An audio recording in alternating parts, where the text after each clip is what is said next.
Nos honra contar con la participación del doctor Juan Carlos Torre en este encuentro en el cual conmemoramos 40 años de la fundación de la Sociedad Argentina de Análisis Político.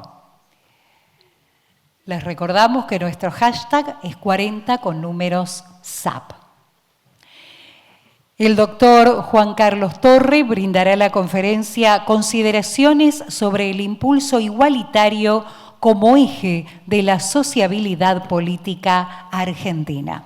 Para presentarlo e introducir esta ponencia, le damos la palabra a la profesora María Inés Tula. Bienvenidos a ambos. Profesora, tiene usted la palabra. Bueno, buenos días a todos y todas. Desde la Sociedad Argentina de Análisis Político, para nosotros es un honor contar con la presencia del profesor Juan Carlos Torre en esta sesión inaugural de los 40 años de cumpleaños de SAP. Voy a hacer un breve resumen de su trayectoria y para mí me parece que es muy importante resaltar de que estamos presentando un clásico. Y un clásico no es una definición caprichosa, si se quiere, ni tampoco arbitraria, sino que es tomada del diccionario de Bobbio sobre qué significa leer un clásico. Un clásico son tres cosas al mismo tiempo.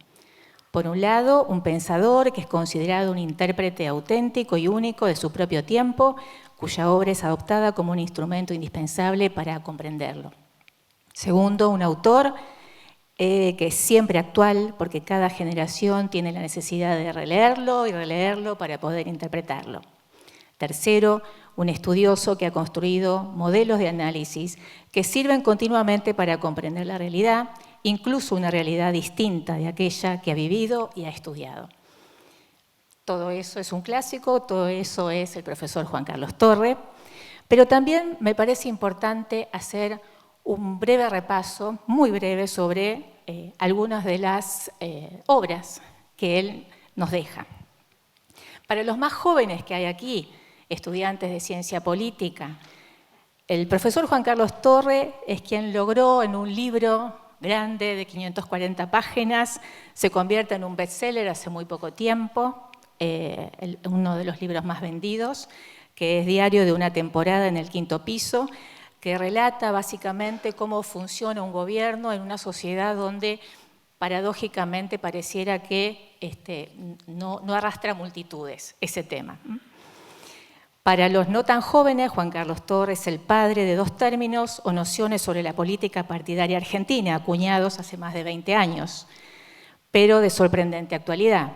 Uno es el del fenómeno de los huérfanos de la política de partidos y el otro es el de la idea de que en el peronismo hay un alma permanente y un corazón contingente. Y por último, para las y los más veteranos, Juan Carlos Torre es el gran autor sobre el sindicalismo y el peronismo. Ahí están en la Biblioteca Fundamental la formación del sindicalismo peronista, la vieja Guardia Sindical y Perón, el gigante invertebrado, los sindicatos en el gobierno, 1973-1976, el 17 de octubre de 1945. Finalmente, y aprovechando el privilegio que me da SAP para presentarlo, quiero, sin embargo, invitarlos a leer otro texto de Juan Carlos Torre, que quizás no haya sido el más mencionado, pero sí el que a mí más me ha llegado. Y es el que explica magistralmente el país que fuimos, el país en el que llegaron varios de nuestros abuelos buscando paz y trabajo. Muchas gracias, profesor. Este texto está en Transformaciones de la Sociedad Argentina que compiló Roberto Russell en 2010. Muchas gracias por aceptar la invitación en este panel de SAP. Gracias.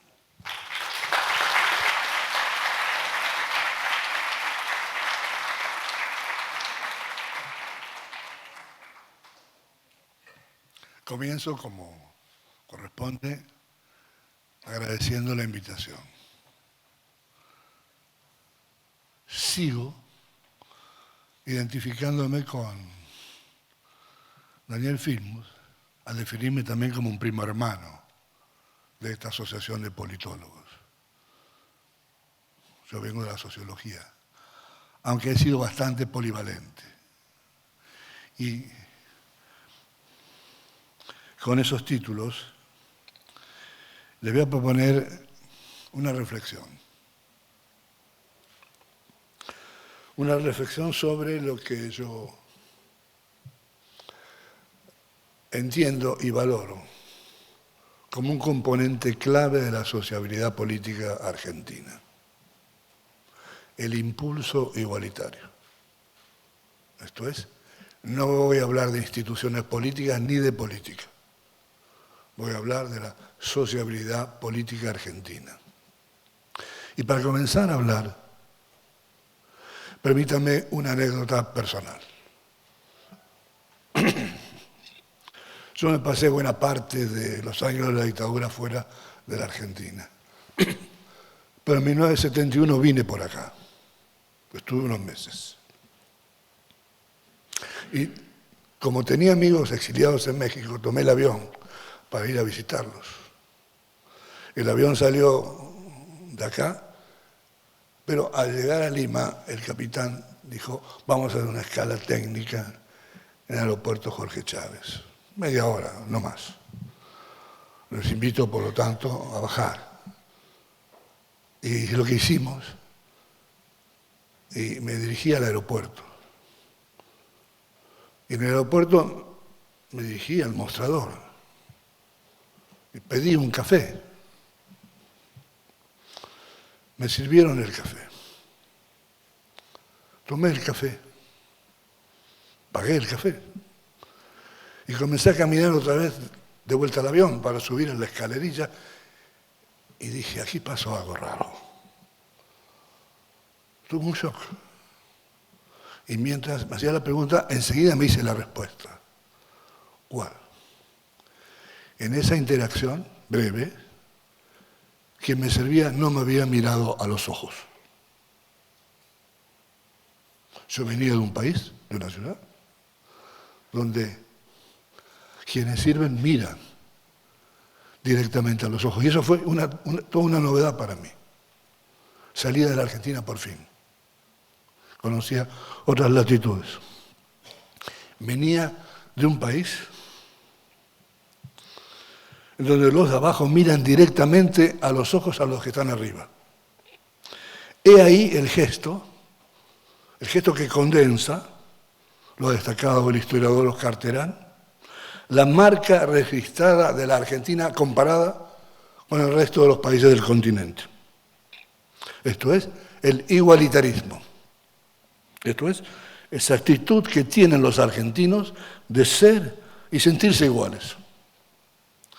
Mirar a los ojos es un síntoma ¿de qué? Del colapso de la diferencia entre los de abajo y los de arriba. Una sociedad levantada sobre la diferencia es una sociedad donde hay una élite y una no élite, en la cual la no élite considera con frecuencia, y sin resentimiento alguno, a la élite como teniendo un estatus superior. Es decir, el miembro de la no élite rinde deferencia a sus superiores porque toma a su estatus superior como parte del orden de las cosas, como parte de la vida. En consecuencia, acepta el liderazgo de la élite sobre cuestiones políticas y morales como algo natural, como algo normal. En estas condiciones, se espera que la actitud deferente se exprese en forma espontánea y que no haya necesidad de ser impuesta por la fuerza. Años de socialización dentro de una tradición que asigna a cada cual un lugar en un orden jerárquico, convierte a la deferencia en la manifestación de una desigualdad consentida. Más concretamente, la deferencia es el producto de una libertad condicionada, la que implica la aceptación voluntaria del liderazgo de la élite por parte de personas que no son parte de ella. Ahora bien, cuando echamos un vistazo a vuelo de pájaro sobre la historia social y política argentina, como voy a hacerlo ahora, una constatación emerge, una constatación se impone.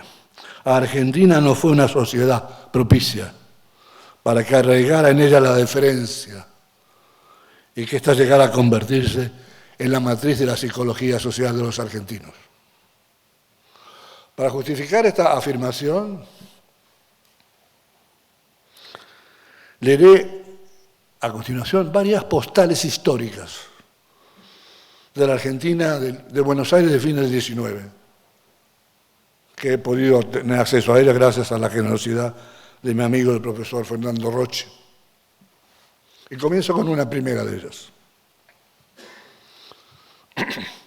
En medio de una cálida noche de verano de 1869, José María Rojas, ex secretario del Tesoro, se levantó para abrir la puerta de su vieja mansión de la ciudad de Buenos Aires a su mucama de origen vasco. Ella regresaba de un baile al cual la había llevado en un carruaje otro vasco, un próspero zapatero remendón. ¿Cómo se puede pretender que barra y lave los platos después de eso?, se quejaba don José en la carta a un amigo, y concluía: las consecuencias del baile ya resultan evidentes. Y eran evidentes también, luego a su manera, para Miguel Cané, quien dice: ¿dónde están los viejos criados fieles que entreví en mis primeros años en casa de mis padres? ¿Dónde están aquellos esclavos emancipados que nos trataban como pequeños príncipes? El movimiento de las ideas, la influencia de las ciudades ha hecho cambiar todo eso. Hoy nos sirve un sirviente europeo que nos roba, que se viste mejor que nosotros y que recuerda su calidad de hombre libre. En las provincias del interior, por suerte, quedan aún rastros vigorosos de la vieja sociedad patriarcal de antaño. Entre tanto, un chileno, ciertamente, que viene de una sociedad jerárquica, arriba a Mendoza en 1890 y destaca, al observar a la gente en la calle comiendo helados, que le choca la familiaridad. Una familiaridad llena de hábitos tan distantes a los nuestros, esa familiaridad que conduce a la nivelación de todas las clases sociales. Aquí el servicio es todavía peor. Los criados casi sin excepción son italianos o españoles y todos son altaneros y descomedidos. Lo que hacen lo ejecutan de mala gana, con aire displicente y provocador. Es preciso tener paciencia. Es preciso tener paciencia, dice nuestro visitante chileno. Continúo, otro pantallazo. Y este se lo debemos a Manuel Checo, un empresario industrial, que observa caminando por las calles de Buenos Aires, aquí no se ven obreros sin camisa planchada, sin corbata. Y muy contado es el que no lleva reloj.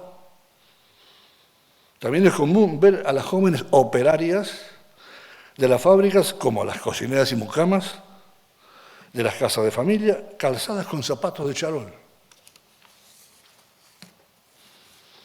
Y en este mismo lente, en la década de 1880, un viajero inglés opinó que la movilidad social era la clave que explicaba la falta de diferencias entre las clases sociales. Me señaló: los casos en los que se sube en la escalera social son muy familiares en este país. De padre pulpero a hijo caballero, es un dicho común. Como las clases bajas en costumbres y vestimentas son tan superiores a sus similares de Inglaterra, no me sorprende.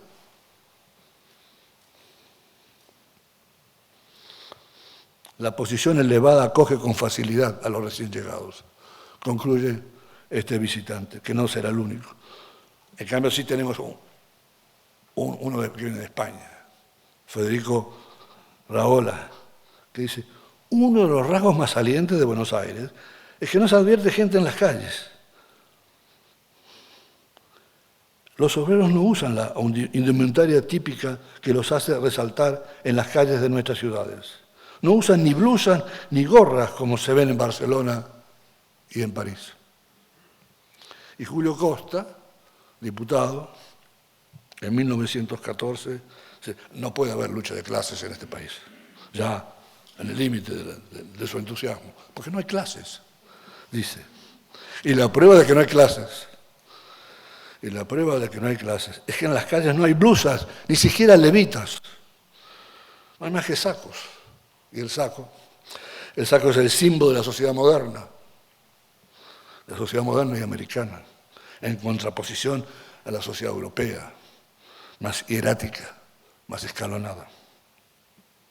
Y por fin me interesa ya una mirada hacia el interior de estos personajes que vemos. Y lo vamos a hacer de la mano de un grande, un visitante italiano, Edmundo D'Amicis, que además de escribir Corazón, era un corresponsal de diarios italianos. Hace un viaje a las colonias italianas de Santa Fe.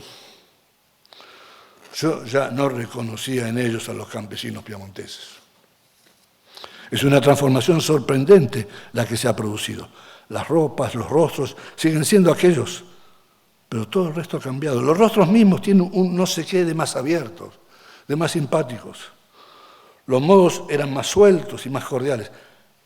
Parecía que la envoltura que los tenía comprimidos se hubiera roto y se hubiera desarrollado en ellos mejor sus facultades, más su ánimo. Allí en Santa Fe, como habitantes de una región que prácticamente habían creado ellos mismos, no parecían tener ninguna clase social encima. En cambio, en Italia sentían sobre sus espaldas todo el peso de la antigua sociedad.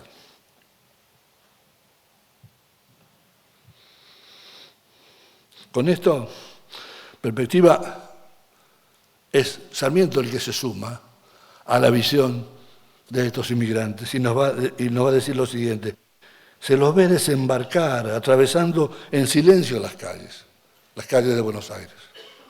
Pero al poco tiempo se opera en ellos una transformación y del inmigrante encorvado al llegar, poco a poco se vuelve un hombre que siente su valor y abraza su condición de extranjero como un título, como una dignidad.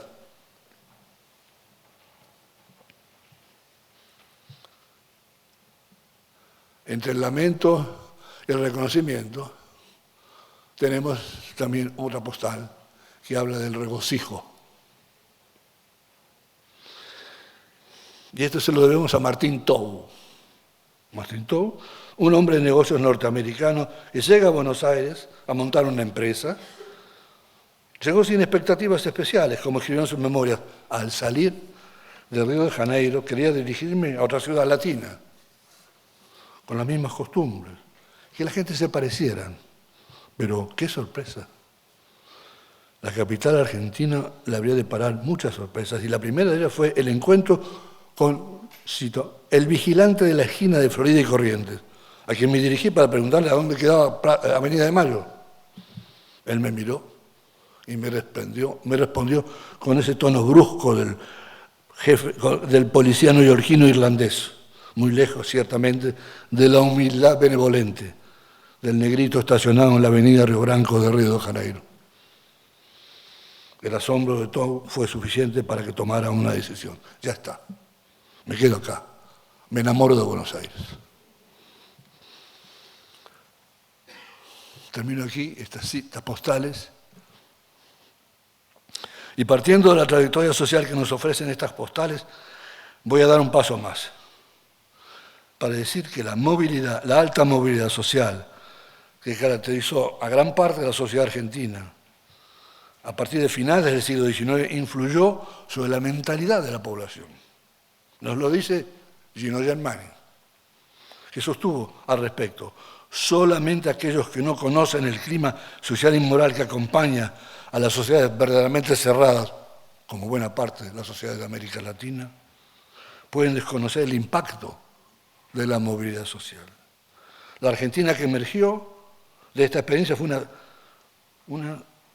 una sociedad con una fuerte mentalidad igualitaria. Cualesquiera que fueran las diferencias de la población en materia de educación, en materia de ingresos. Fue una sociedad en la que las actitudes estuvieron fuertemente influidas por una experiencia cristalizada a lo largo de muchas décadas, en donde para muchos todo era posible y que el camino del éxito estaba asegurado. Y agregamos nosotros: el pilar sobre el que descansaban estas grandes expectativas era una creencia: la creencia de que ninguna persona era por nacimiento inferior a otra y que por lo tanto todas estaban en un mismo pie de igualdad en materia de derechos, en materia de aspiraciones sociales. Delineado así, de esta manera, el paisaje de una sociedad móvil e incorporadora se impone, por supuesto, una aclaración. Esta dinámica social, hasta aquí evocada, es propia de las provincias donde residían los principales núcleos de la población argentina y era visible en aquellos ámbitos del país donde se desplegaba el motor del crecimiento de una economía agroexportadora. Cuando salimos de estos escenarios, convengamos, ciertamente, el peso de la sociedad tradicional sigue siendo tan fuerte como siempre. Y a propósito de la mentalidad de la población, a la que hacía referencia Germani en la cita que mencioné, tenemos lo siguiente: el mito de mendigo a millonario, o de changador a banquero, que fue ridiculizado en la época y visto como un mecanismo de control social, formó parte de la visión del mundo de los inmigrantes y sus familias. Como sucede con la mayoría de los mitos, pudo prosperar porque tenía algunas evidencias a su favor. Y eso hizo que muchos fueran los que confiaran en que su futuro iba a ser mejor para ellos y para sus hijos. Esa creencia tuvo la virtud de alargar los horizontes y contribuyó a que sobrellevaran los altibajos de la vida. Con respecto a esa creencia vale la pena destacar su impacto sobre los comportamientos colectivos. Y así postulamos, según el teorema de William Thomas, buscarlo en la bibliografía, que cuando la gente define a ciertas trayectorias o ciertas situaciones como reales, esas trayectorias y esas situaciones se vuelven reales en sus consecuencias. Y vaya si Argentina vivió esas consecuencias, bajo el imperio del incesante impulso igualitario que movilizó a sucesivas generaciones, desafiando las jerarquías allí a donde éstas existieran. Con relación a lo que estamos diciendo, el historiador Fernando Devoto, en un texto muy esclarecedor, trajo a colación la visión de Juan Agustín García, el titular de la primera cátedra de sociología en Argentina, radicada en la Facultad de Derecho. En un escrito de 1922,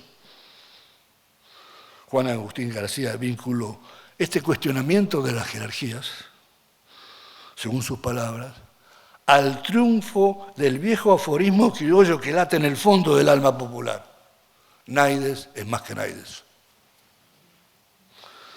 Para explorar el impacto de ese viejo aforismo criollo, Naides es más que Naides, voy a evocar brevemente un capítulo de la historia del balneario de Mar del Plata, sobre el que he escrito un libro, junto a la historiadora Elisa Pastoriza. Construido en 1890 para servir de solar veraniego a la alta sociedad, Mar del Plata se convirtió muy pronto en una aspiración de prósperos sectores medios, y hasta allí comenzaron a fluir y a trastocar el escenario del veraneo marplatense. Ya en 1917, el corresponsal de un diario porteño escribía: en otros años,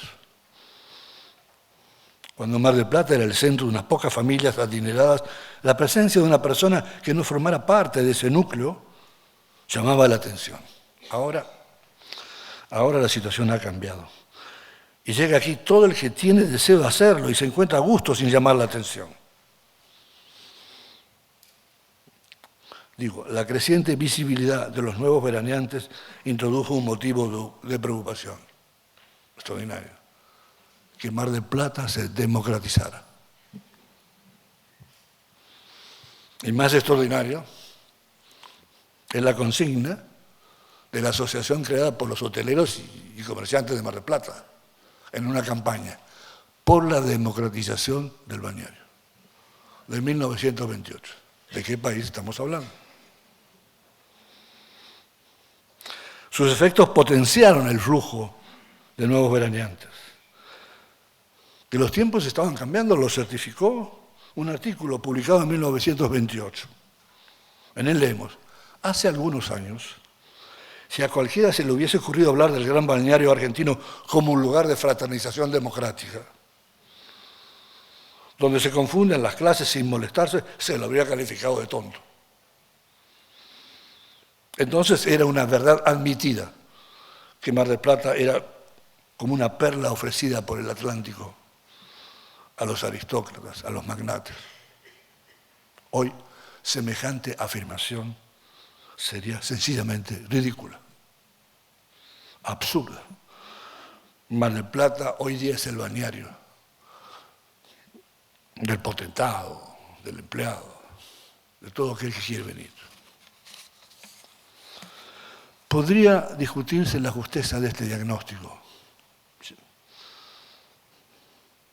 pero sería un ejercicio fútil, porque sus efectos eran reales desde la óptica del alto mundo social.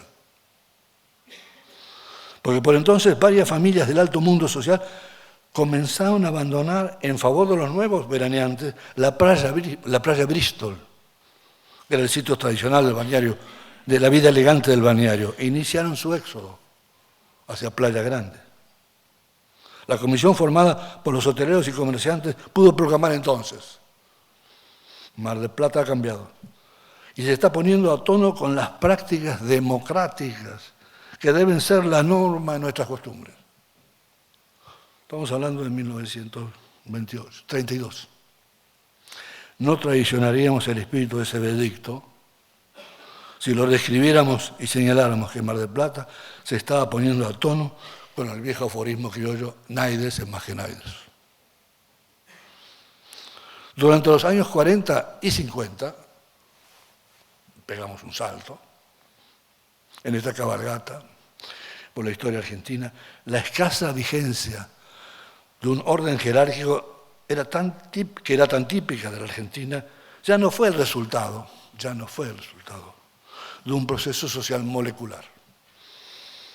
Porque para entonces, con el peronismo en el gobierno, cambiaron fuertemente los patrones de comportamiento social y político, y lo hicieron al calor de un proyecto político que instaló un nuevo marco acerca de lo que era posible y lo que era esperable en las relaciones entre los estratos sociales. Después del 17 de octubre de 1945, desapareció por completo el tributo de sumisión de lo que antes denominamos deferencia, que los de abajo deben rendir a los que están de arriba. Varias fueron las esferas en las que tuvo lugar esta gran mutación social. De todas ellas quiero traer al primer plano una: las relaciones de los trabajadores en el ámbito de las empresas vis-à-vis la autoridad de las empresas. Y lo voy a hacer a través del lento, otra vez, de Gino Germani, que supo identificar la novedad de esta experiencia. En un texto escrito en 1957, comentando los años peronistas, Germani dice: los trabajadores que apoyaban la dictadura, lejos de sentirse despojados de la libertad, estaban convencidos que la habían conquistado. Claro que aquí con la misma palabra nos estamos refiriendo a dos cosas distintas. La libertad que habían perdido era una libertad que nunca habían realmente poseído. La libertad política a ejercer en el plano de la alta política, una libertad lejana, una libertad abstracta. La libertad que creían haber ganado era la libertad concreta e inmediata de afirmar sus derechos contra capataces y patrones, elegir delegados, ganar pleitos en los tribunales laborales. Todo eso fue sentido por el obrero como una afirmación de la dignidad personal, dice Germani. Y recuerda, para justificar su afirmación, el estado de inseguridad e inferioridad en el que se hallaban antes de 1945. Y nos ofrece un retrato en el que, el obrero en el trabajo siente en forma permanente, como si le estuvieran repitiendo al oído, Tú no eres nadie aquí. Tú no cuentas. Estás aquí a obedecer, a soportar, a callarte. Y evocando, por lo tanto, los alcances de este mito igualitario, Germani concluye: los logros de los trabajadores fueron el reconocimiento de derechos, la convicción de que ahora la masa popular debía ser tenida en cuenta en una sociedad ahora ciertamente más igualitaria. Terminada la década peronista, en forma abrupta, por cierto, podría decirse que la mayoría de los actores sociales estaba integrada a la sociedad. Pero atención con las palabras. La noción de integración a la que hacemos referencia no implica la supresión del conflicto, más bien presupone la posibilidad misma del conflicto. Y se puede formular la hipótesis siguiente: a mayor integración, mayor conflicto. Desde esta perspectiva, la noción de integración aquí tiene una valencia distinta a la que le adjudica la sociología clásica, en donde está más inclinada a ver en ella un consenso, un conformismo. Aquí, más bien, la integración está asociada a un sentimiento de pertenencia a un espacio compartido y sostenido por la creencia de unos derechos que deben ser accesibles a todos. Toda vez que este sentimiento de pertenencia es recortado y está en peligro, es el conflicto el que estalla. Y lo hace a través de una movilización al compás de un clamor: no me dejen afuera. Con el paso de los años, ese impulso igualitario habría de estar acompañado por repetidos intentos por poner las cosas en su lugar. Esto es, por recrear un orden jerárquico, donde la posición y el origen social determinen lo que las personas pueden y no pueden hacer. Vistos en perspectiva, estos intentos probaron ser infructuosos, porque más allá de los resultados materiales, siempre gravosos, no consiguieron extinguir del imaginario argentino el impulso igualitario. Como quizás algunos de ustedes habrán detectado, estoy incursionando con estas reflexiones en un terreno que en su momento fue explorado por Guillermo O'Donnell. Recién lo mencionaba Pecceni. Fue explorado por Guillermo O'Donnell en un contrapunto con el antropólogo brasileño Roberto da Mata y publicado en un artículo con título sonoro: ¿y a mí qué mierda me importa? En ese artículo, Guillermo propone un contraste entre las formas de interacción social de Brasil y de Argentina. El punto de partida fue, otra vez, un artículo de Roberto da Mata que giró en torno a esta pregunta: ¿usted sabe con quién está hablando? Una pregunta colocada por una gran señora de Río de Janeiro que le hace a un modesto funcionario municipal que le dice: señora, aquí no puede estacionar su auto. Con esa pregunta, ¿usted sabe con quién está hablando? La gran señora le tira encima al modesto funcionario municipal toda la fuerza de un orden jerárquico incorporado molecularmente a su vida. Y ella espera, en consecuencia, que éste dé un paso atrás y consienta a ella, titular de un estatus superior, estar más allá de la norma. Así no funcionan las cosas en Argentina, argumenta Guillermo. Porque aquí, a la pregunta de la gran señora y sus socias entre nosotros, la respuesta sería una réplica rotunda: ¿y a mí qué mierda me importa? ¿Quién es? Usted debe acatar la norma, señora. Estamos, nos dice Guillermo, ante una interacción característica de un orden jerárquico, Brasil, y una interacción pautada por un orden más igualitario. Pero en verdad, sigue el razonamiento de Guillermo, el contraste no es total, no, el contraste se atenúa.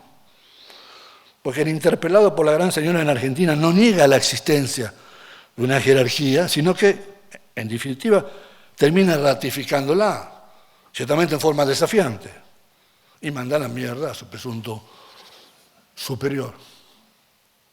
El texto de Guillermo es muy esclarecedor, sin duda, y tiene muchas más puntas de las que he evocado aquí. Al tiempo que reconozco sus méritos en el conocimiento de la sociabilidad política, me permito, y pido disculpas, ofrecer un punto de vista distinto a propósito de esa interacción. Para mí hay otra reacción a la pregunta, ¿usted sabe con quién está hablando? Una reacción distinta, ¿y a mí qué mierda me importa? Y es otra pregunta, ¿y usted quién sos? ¿Usted quién es? ¿Y vos quién sos? Esta es una reacción que me parece verosímil y más congruente con el espíritu del impulso igualitario. Porque con esa pregunta, el que es interpelado niega, es decir, no ratifica que el otro tenga un estatus superior, que lo autoriza a hablarle así y a comportarse por encima de la norma. Sobre estas especulaciones se podrá seguir argumentando, sin duda. Ese es el campo creativo de la reflexión sociopolítica. Pero no hay duda alguna que una sociedad más igualitaria es más difícil de gobernar, porque siempre hay distancia entre el cúmulo de expectativas que suscita y las posibilidades concretas de satisfacerlas. Pero todavía, digo, es más difícil de gobernar cuando esa sociedad igualitaria, pienso en la Argentina, ha conocido en el transcurso del tiempo momentos en los que sectores de ella han podido realizar mejor sus aspiraciones. Esos momentos han quedado grabados en su conciencia colectiva con una consecuencia que es difícil de procesar. No existe entre nosotros una visión compartida de la normalidad distributiva, como ha dicho y señalado Pablo Gerchunov. Ciertamente la distribución de ingresos y posiciones sociales es siempre un terreno de confrontación. Una característica argentina son los márgenes bastante amplios dentro de los que se desenvuelve esa confrontación debido a la memoria fresca que tienen los distintos sectores sociales de sus respectivos momentos felices. Y ya todo el final, y ustedes saben, los finales contemporáneos son finales bastante más melancólicos que esta épica del impulso igualitario. Con la entrada del nuevo siglo, en el año 2000, Argentina está abandonando aceleradamente el tipo de sociedad que había ido construyendo durante los 3/4 del siglo precedente. Fue esa construcción que hemos visto disolverse la que hemos visto disolverse ante nuestros ojos. Pero atención, el estado de fragmentación social que se observa desde un punto de vista morfológico no ha sido acompañado por la quiebra de la noción de inclusión, esa noción lubricada por el empuje igualitario. Una noción que se hace visible en las marchas de los estratos más vulnerables, en demanda de derechos y protecciones a un Estado que debe asegurar su acceso o, en todo caso, compensar su ausencia. Y nunca más importante que hoy esta demanda en la agenda argentina. Gracias por todo.